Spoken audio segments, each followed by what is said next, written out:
This is the trail clinic at the 2010 Tennessee Walking Horse Breeders and the celebration. Well,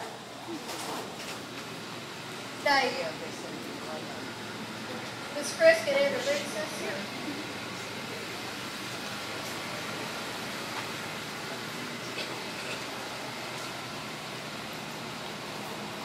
Was Chris can introduce us, or?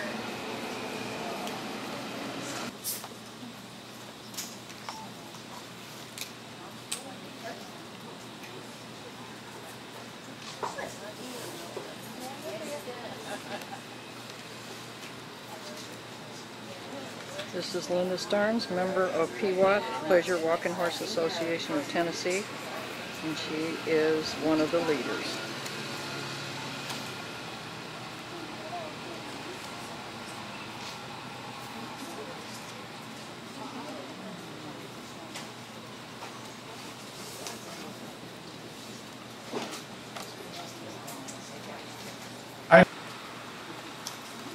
She's demonstrating the ground Which tie. my horse victory trip here came out of a few times. To begin with is a PSA, Public Service Announcement. And this is for the TWHBEA, which stands for the Tennessee Walking Horse Breeders and Exhibitors Association. And I don't know if you noticed on their building, but they had a Go Gilding sign. And that Go Gilding is a program where you can earn points on your gildings, give you a reason to go ahead and have your studs turned into gildings, and you can earn money and prizes. And I would like to introduce to you Revelation, and he is the Versatility Gilding High Point of the Year for the last 3 years. He is a 15-year-old Tennessee walking horse, and he's recently earned his Supreme Championship. And in the Tennessee Walking Horse Association, Breeders and Exhibitors Association, there's a versatility program. So all of these horses are, this one's still working on it, but the other two are Versatility Supreme and Superior Champions, and Tracy, you've got your Supreme too. So there's prizes and money to be awarded. You just have to be a member of the Tennessee Walking Horse Breeders and Exhibitors Association. And then you compete in different places and you're at points. And it's a lot of fun. The thing that's really good about the versatility program is that it is actually good preparation for other events. Like today we're here to talk to you about the Extreme Cowboy Association and the events. And everything that Tracy did for the versatility program, she was totally prepared for the Extreme Cowboy Association. Everything she did, she jumped fences, and she's done Western riding, reining, barrels pulled. She's done a lot of things with speed, and she likes speed. So everything she did with the versatility program helped her be prepared for Extreme Cowboy. So the thing we're going to talk about today is, of course, we've already talked about the versatility program, Extreme Cowboy Association, and we want to think about what kind of horse you need to compete in Extreme Cowboy. And if I was going to pick, I would want one that wanted to go, was young enough to still do it, and one that liked doing what it does. So if you noticed, I have one here without a saddle on. And even though he's a great, great versatility horse, obstacle trail is not his thing. If you're into Pirelli natural horsemanship, you would describe him overall as a right-brain extrovert. When in doubt, he will run. You'll notice that his head kind of stays up, and he kind of watches out for danger. This one is a right-brain introvert, which means she still works on instinct, but she will check in with you, and as long as you kind of go slow with her, she will trust you enough to go through things. And that traveling kind is a left brain introvert. And so if she sees something that might be scary, she's going to say, I've seen that before, no big deal. But this one's going to run first and ask questions later. So, when we're thinking about being fair to our Tennessee walking horses or any kind of horses, we want to think about what is fair for them to do. He is great in the water glass class, barrels, poles, western riding, reining, dressage, but in obstacle trail, he doesn't like it. So, the fair thing is to let him do what he likes. So we're going to kind of take him away and let him go eat hay over next to the trailer and watch his cousins. So these are all Tennessee walking horses. Just in case you wondered, this isn't a quarter horse. She gets accused of being one every now and then. So you may think she will be. And my part of the deal is to kind of help you all, number one, figure out the right horse for this event, and also to kind of do the beginning basics of doing it slow. So what we were doing to begin with, while y'all were filtering in, we did have them more or less ground tied, and we had them eating hay and just getting their heads down and getting used to all of this coming into the arena. That way we didn't have to fight with them and say, you have to look at this. So this way they kind of got used to everything coming in, and they didn't have to be afraid. Now this one wants to come up with other ideas. She likes variety. She loves obstacle trail.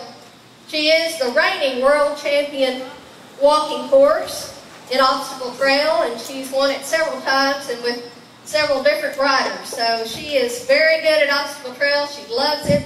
And recently she was dethroned in the 11 and under obstacle trail class by her sister Victory Trip. So Trip is 10 years old, and she's definitely up and coming to, well, not defeat her sister or anything, but she is definitely ready to go in obstacle trail, and traveling time is 18.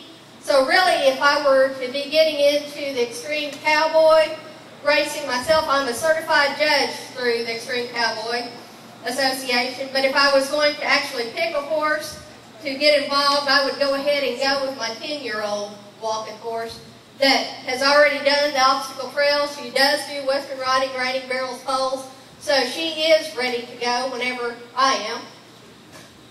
So, but we do a lot of trail riding too to kind of get us ready. So really, if I was going to pick one of these, definitely would have to go with Trip. And today, we want to think about what's being fair too. So what you probably won't see us doing any of, and probably even when Tracy speeds things up for you, we won't be doing any kind of sliding stops, running in sliding stops, because this ground is just kind of like that pavement out there. So we want to think about what's fair for a horse. Do y'all have any questions to begin with, and something that you want to see absolutely covered before I start? My training techniques, and of course Craig Cameron's all about natural horsemanship, and he does, you know, he is the one that created the Extreme Cowboy Association and the racing. But I'm into fairly natural horsemanship, but basically everything that they do is all about moving away from pressure. So everything we do, we move away from pressure. And actually, if you saw her hit me with the tail, that was on purpose. She was saying you're doing that a little bit hard. So if you think about, put your finger on your eyelid. Okay? If you go any more pressure than that, you're actually yelling at your horse. So that's where you want to begin with, on asking your horse to move away from pressure. And she says I need to use a feather instead. So everything we do is moving away from pressure, and then we stop doing things whenever they're actually doing what we're doing. A lot of times you see people trying to back their horse, and they pull back, pull back, pull back, when really they just need to ask and then allow. So she would rather do something like that than she would me jerking on her reins. So the ground tying is actually me just stay. Me just actually releasing them from pressure. If I'm not asking them to do something, their job is to actually just stand there.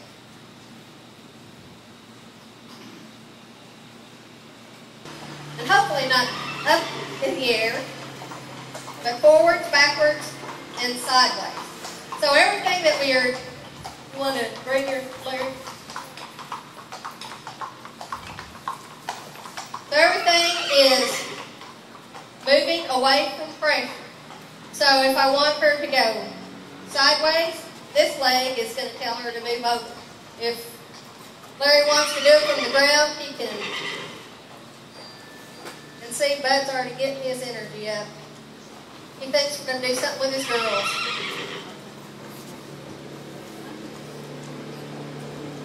So he's using rhythmic pressure there to ask her to go sideways. You have all kinds of choices over moving your horse sideways. You can use pressure with your leg. Like there he was using rhythmic pressure.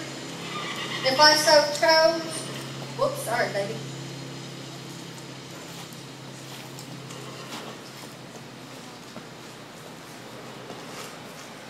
Back here, so let me see.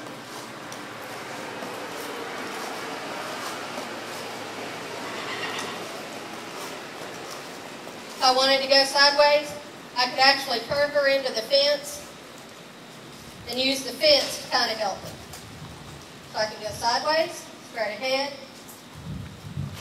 sideways, straight ahead, come around, toward the fence. And actually, when I first started doing Star sideways, she didn't like having a fence in front of her. Oops, sorry.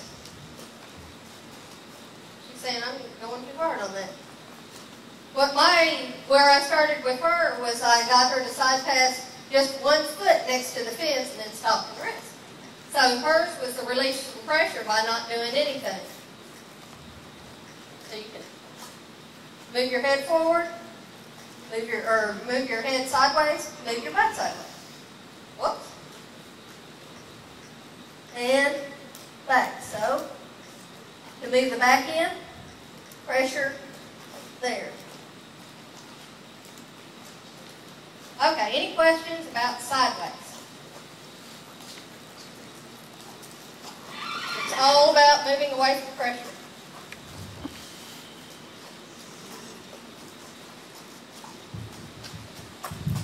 Because we'll use our sideways games using for the fence or the mailbox.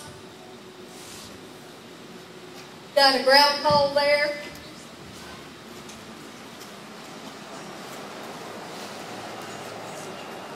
Backwards, I'm actually putting my belly button against my backbone and asking her. It's not like using the reins. It's using my body. So if I want to go forward, go straight ahead. She's already saying, hey, I'm supposed to go with those ground poles. So it's more about using your body in the correct position than using your reins. And then to stop is just release from pressure. Good girl. Good girl.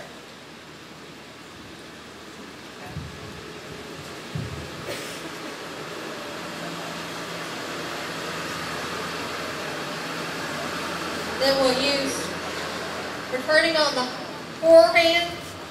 What's turning on the forehand?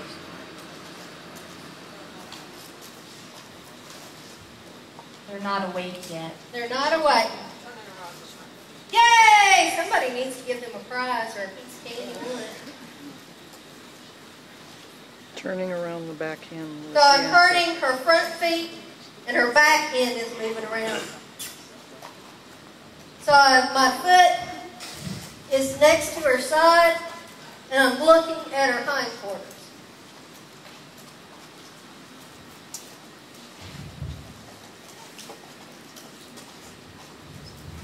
Foot and hindquarters move. And you can even feel yourself if you do it sitting there. You can feel your butt start to move if you look around at your own butt.